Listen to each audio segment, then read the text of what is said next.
सीधे आपको दिल्ली विधानसभा लेकर चलते हैं, जहां पर सीएम रेखा गुप्ता बोल रही हैं। रूप में दिया गया उसका यूटिलाइजेशन सर्टिफिकेट भी इन लोगों ने जमा नहीं कराया। यूटिलाइजेशन सर्टिफिकेट भी जमा नहीं कराया।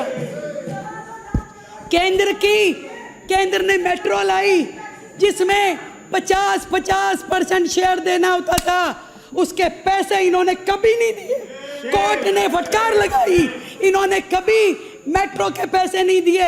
इन्होंने कभी ये जो हमारे जितने रोड बने, जिन्हें NHAI ने बनाए, उसमें स्टेट शेयर कभी नहीं दिया। ये हमेशा कोर्ट की फटकार के बावजूद भी वो शेयर जो स्टेट को देना चाहिए था, कभी केंद्र को 1 रुपया इन्होंने नहीं दिया।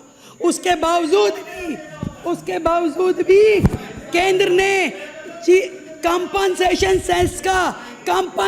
सेस का 2017-18 से लेकर के 2024-25 का 52,000 करोड़ रुपए, साथियों 52,000 करोड़ रुपए के इन दिल्ली सरकार को केंद्र ने दिया। खा गए 52,000 करोड़ रुपए, खा गए।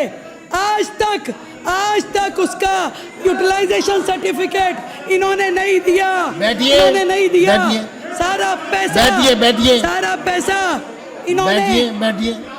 सारा पैसा इन्होंने जनता का डकार लिया।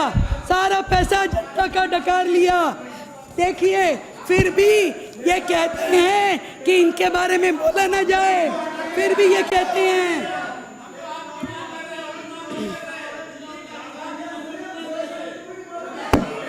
ज्यादा चिंता ना कीजिए। कोई नहीं, कोई बात नहीं। चिंता ना कीजिए। मैडम पानी ये कह रहे हैं, पानी मत पियो आप बोलते हुए। अगर मान लो गला रुक गया उनका, रहने दो, मत पीजिए प्लीज, है ठीक है।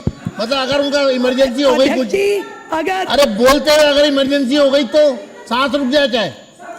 नहीं, आप बोलने के बाद गए, बोलते हुए अगर आपको जरूरत पड़ जाती यहाँ पे हुई, नहीं बैठ गया, पूछ के डिस्टर्ब कर रहे हैं।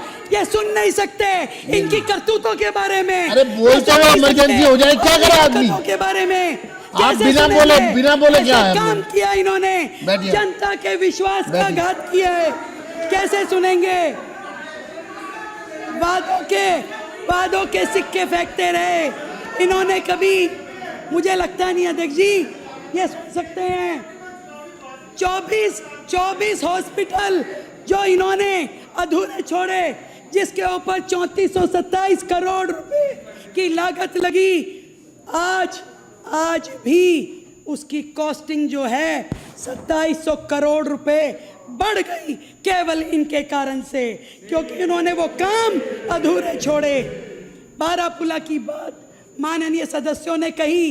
175 करोड़ रुपए उस कंपनी को दिए गए जो बारापुला बना रहा था, वो इसलिए कि उन्होंने काम ना करने के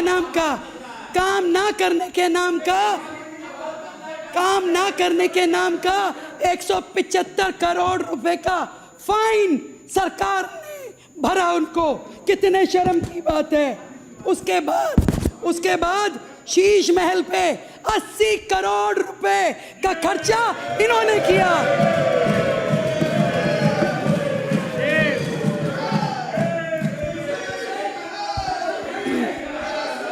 जय भीम योजना पे 150 करोड़ रुपए लोगों के इन्होंने खाए। 150 करोड़ रुपए खाए। बैठिए। अरे आपने बोला तो, अरे आपने जो बोला वो उसका रिप्लाई नहीं करेंगे क्या? बैठिए आप बोलेंगे और रिप्लाई ना आए।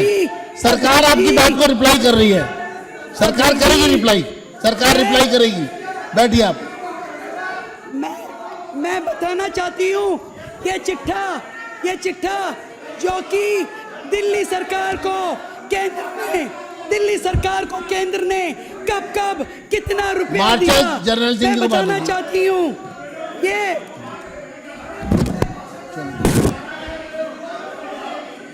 ये वो लोग हैं जिन्होंने दिल्ली को बर्बाद किया। ये वो लोग हैं जिन्होंने जनता के पैसे से अय्याशी की।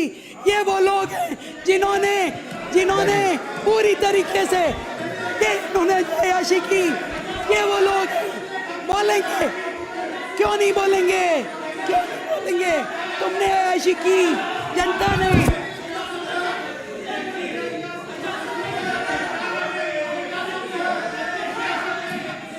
जनता का पैसा खा गए।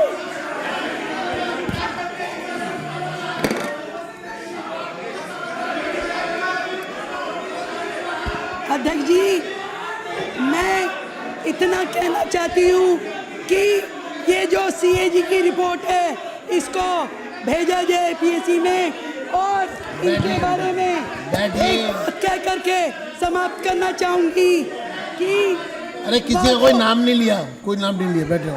ये सुन नहीं सकते। इनको बोल रही है कि वादों के सिक्के फेंकते रहे बाजार में, वादों के सिक्के नाम नहीं लिया, कोई नाम लिया है? ईमान क्या कहा है? नाम नहीं लिया कोई, किसी का नाम लिया है?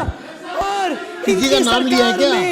ईमान दिखता रहा। अरे वो सरकार इन्होंने किसी को पर्टिकुलर को बोला है क्या? पर्टिकुलर को नहीं बोला कुछ भी। जनता तो देखती रही उम्मीद से इनकी ओर, जनता तो देखती रही उम्मीद से इनकी ओर, और लुटता रहा खजाना अखबारों में ये छपते रहे, अखबारों में ये छपते रहे। अध्यक्ष जी, इस रिपोर्ट को जांच के लिए भेजा जाए, पीएससी में भेजा जाए, और कार्रवाई होनी चाहिए, एक्शन होना चाहिए, कार्रवाई होनी चाहिए। इनकी रिपोर्ट पीएससी में जानी चाहिए, इतना मैं कहना चाहती हूँ। माननीय सदस्य, अब सीएजी की दूसरी रिपोर्ट भवन एवं सन्निर्माण श्रमिकों के कल्याण पर भारत के नियंत्रक एवं महालेखा परीक्षक का प्रतिवेदन पर चर्चा शुरू होगी। नाम दीजिए माननीय सदस्य। हाँ जी, अरे आपने बोला सारा, आपका रिप्लाई तो किया है। आप अपना मैं आपका भाषण निकलवाऊं? आप, हाँ तो आपने आंकड़े दिए ना।